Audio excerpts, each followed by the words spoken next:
2025 চনত এই তিনি ৰাশিৰ শেষ হ'ব শনিৰ চাৰে চাতি।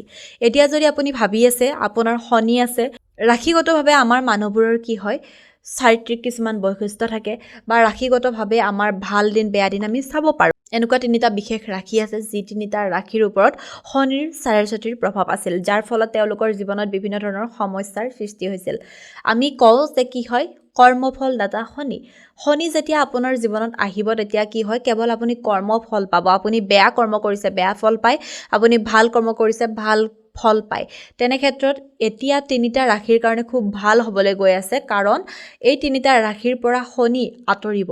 তেনে ক্ষেত্ৰত আপোনাৰ জীৱনৰ পৰা শনিৰ প্ৰভাৱ আঁতৰিবলৈ গৈ আছে। আপুনি যদি বিচাৰিছে আপুনি শনিৰ প্ৰভাৱৰ পৰা মুক্ত হ'বলৈ, ভিডিঅ'টো আপোনাৰ বাবে। আপুনি জানিব যে কোন তিনি ৰাশিৰ জীৱনৰ পৰা শনিৰ প্ৰভাৱ আঁতৰিবলৈ গৈ আছে। কিন্তু এটা কথা, শনি যেতিয়া আপোনাৰ জীৱনৰ পৰা আঁতৰিব বা আপোনাৰ ৰাশিৰ পৰা আঁতৰি যাব, সেই যোৱাৰ সময়ত কিন্তু শনিয়ে এটা ভাল ফল দি যায়।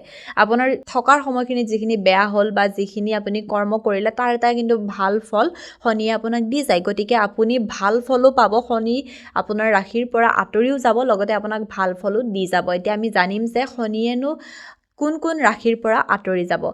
আপুনি যদি আপোনাৰ ইউটিউব, ফেচবুক অথবা ইনষ্টা লিগেল আৰু অৰ্গেনিকভাৱে মনিটাইজ আৰু গ্ৰ'থ কৰিবলৈ বিচাৰি আছে, আমাৰ লগত যোগাযোগ কৰিব। আপুনি আমাৰ পৰা legal views, legal subscriber, legal followers এই সকলোবোৰ লিগেল আৰু অৰ্গেনিকভাৱে ল'ব পাৰিব। আমাৰ হোৱাটছএপ নাম্বাৰ 9864808721। আপুনি আমাৰ হোৱাটছএপত মেছেজ কৰিব, আপোনাৰ ক্ৰাইটেৰিয়াখিনি জনাই দিব আৰু আপোনাক আমাৰ তৰফৰ পৰা ফোন কৰা হ'ব।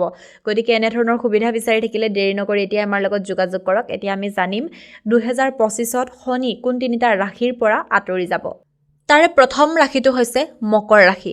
মকৰ ৰাশিত ইতিমধ্যে শনিৰ চাৰে চাতিৰ প্ৰভাৱ আছিল। আপোনালোকে জানে যে মকৰ ৰাশিৰ ব্যক্তিসকল শনিৰ চাৰে চাতিৰ প্ৰভাৱত ভুগি আছিল। এতিয়া যদি আপুনি 2025 বৰ্ষটো আহিছে, গম পাইছে যে শনি মকৰ ৰাশিৰ পৰা আঁতৰি যাব, অৰ্থাৎ শনিয়ে মকৰ ৰাশিক ভাল কিবা এটা দি থৈ যাব আৰু সেই ৰাশিটোক শনিৰ প্ৰভাৱৰ পৰা মুক্ত কৰিব। দ্বিতীয়টো হৈছে বৃশ্চিক ৰাশি আৰু তৃতীয়টো হৈছে কৰ্কট ৰাশি।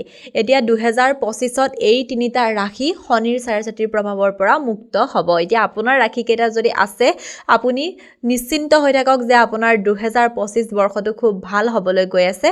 আপুনি সদায় হনুমান পূজা কৰিব, কাৰণ 2025ত নিউমাৰলজি অনুসৰি হনুমান বাবা অৰ্থাৎ 9এ ৰুল কৰিব আৰু 9এ ৰুল কৰিলে হনুমান বাবাৰ বছৰ হ'ব। গতিকে আপুনি এই বছৰটো হনুমান পূজা অৱশ্যে কৰিব আৰু এই বছৰটো আপোনাৰ খুব ভালদৰে অতিবাহিত হ'ব।